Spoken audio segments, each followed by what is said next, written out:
Boom. Not 2 weeks.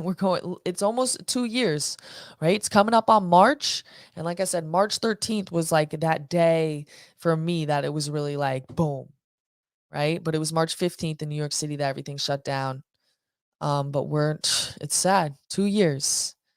And they want you, this is the lie that they're going to tell you. Softening mask mandates and restrictions as the data gets better, especially for those vaccinated people, doesn't mean people who supported them were wrong the whole time. It means we're capable of taking on new info and adjusting. You should try it sometime. It's liberating. And if this were true, he would have a point, right? That's what you do. You adjust as data comes in and you respond to it. But that's not what we did in this pandemic. That's not what is changing things now.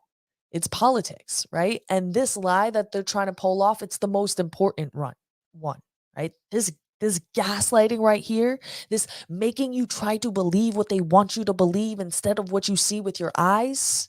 It's like the getaway car, and they'll use it to try to explain away all their other lies, right? And that's what I always said. I don't know if I always said this. I might have been a little bit later than other people. But I remember when it was like New Year's. So it was 2020 turning 2021. And I was like, I'm done with the mask. And so for some people that was late. I was already over the mask, but like when it was turning 2021, I was like, I'm done with them. Like I was ready to be and like come out publicly. I started tweeting about it. Like at my school, I became known as the anti-masker, and I was told I should stop. So I'm not known as the anti-masker. Um,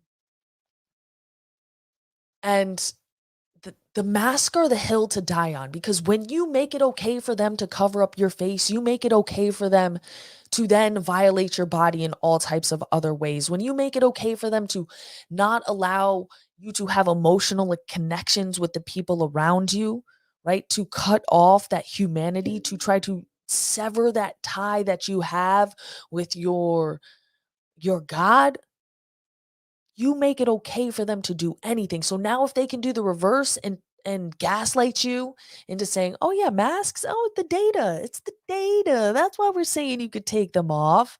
Then they're going to do the same thing with all the other fallout from this. With which we're going to see in another story, the way that the CDC is changing the guidelines for speech milestones in kids. Oh, it's just the science, it's the data. We didn't know as much as before. Right? Same thing. Oh, the data, it changed. They weren't as safe and effective, but this is just a coincidence, right? This is just the stress of the pandemic. This is they're going to come up with every other reason in the book, and they're going to expect you to just take it like it's 1984. You have to believe what they say and not what you see with your own eyes. But unfortunately, while yes, the mandates and the masks are falling for most of us probably haven't worn a mask for significant periods of time, maybe going to the store here or there, going through the airport, unless you're working in a service industry job, probably haven't worn it. Unless also you are a kid in school. They are still out here in some places masking these kids with no end in sight. And I hate to say it, I know that there's probably a lot of teachers that don't like the masks, but A, where are you? I want to hear you. I want to hear you out here advocating for our kids and for yourselves, frankly, to get these things off your face. And B, there's a lot of COVID crazy teachers out there who are legit COVID crazy. And then there's the ones who are legit COVID crazy, but only in school. And it's like a power thing. I talked about this last week on the live stream, but we get teachers like this. I'm a teacher on secondary school. So I think that this is a teacher from England, some of the things that she said, the way that she talks. But there's plenty of these out here in the United States, and in particular here in New York City. right? She's got her fully vaxxed and she's boosted. She's got her rapid tests. Oh, on top of that, she's had COVID. She has natural immunity. She's got her N95 sealed to her face with surgical tape. She's got another mask. She's got her glasses and a face shield. She's got vinyl gloves, touchscreen gloves over those, I guess, so she can use her phone. Oh, and if that's not enough, she has Xanax. Like, I'm sorry, but I don't think that this person should be in a classroom with kids. I really, really try not to say that, but at least in this time when she's so stressed out and has so much anxiety from COVID, it does not seem like it's a good environment for her to be trying to teach children who you're supposed to be developing a relationship with and not treating them like they're viral vectors of disease constantly, or you're constantly scared that the world is going to end. Like, that's not a healthy learning environment. And so, one of my hot takes for this week was, if you still think masks are effective, I don't want you teaching my child. Some people thought it was a little bit extreme, but most people got this. This tweet did really well. I am on Instagram because it's just, it's anti-scientific, it's anti-intellectual. Educators are supposed to be data driven. That's what we do. We look at the data and we make decisions because you want to avoid your bias, right? Because bias affects everybody. If you like somebody, you're going to give them higher marks than if you don't. But if you're grading them based on a rubric, if you're using data you've gathered from an assessment that is based on standards, then you can work against that bias and you can make more objective decisions. So if we can't objectively look at data for masks and their effectiveness, that's an issue.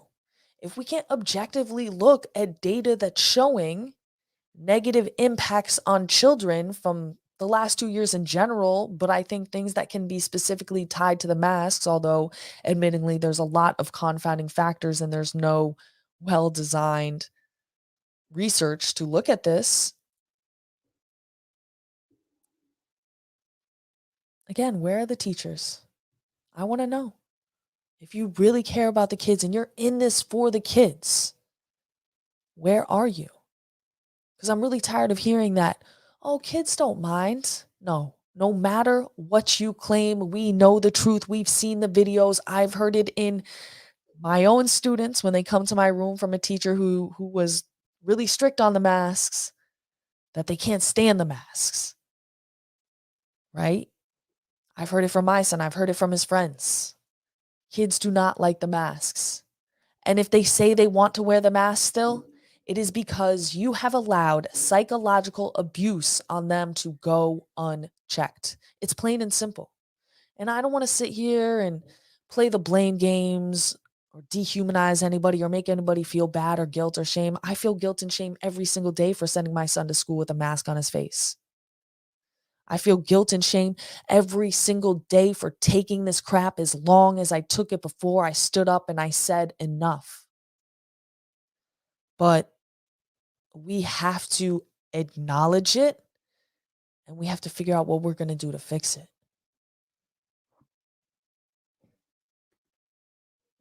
Right? Because right now, there's places that are on their winter break in Connecticut, in New York. I'm not sure about other states, but that's where I live, so that's what I know. There's teachers out on vacation on Florida, and they're going to come back on Monday, and they're going to demand that children cover their smiles so that they can feel safe.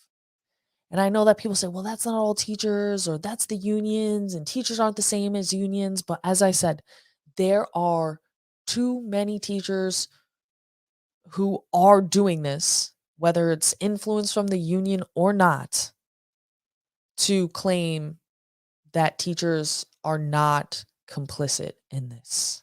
Thanks for checking out this video. Make sure you've smashed that like button and leave me a comment down below. And while you're down there, make sure you're subscribed to the channel and hit that notification bell so you don't miss any of my videos, which you can watch more of by clicking here, or for even more, Go to teachingliberty.org and join our community today.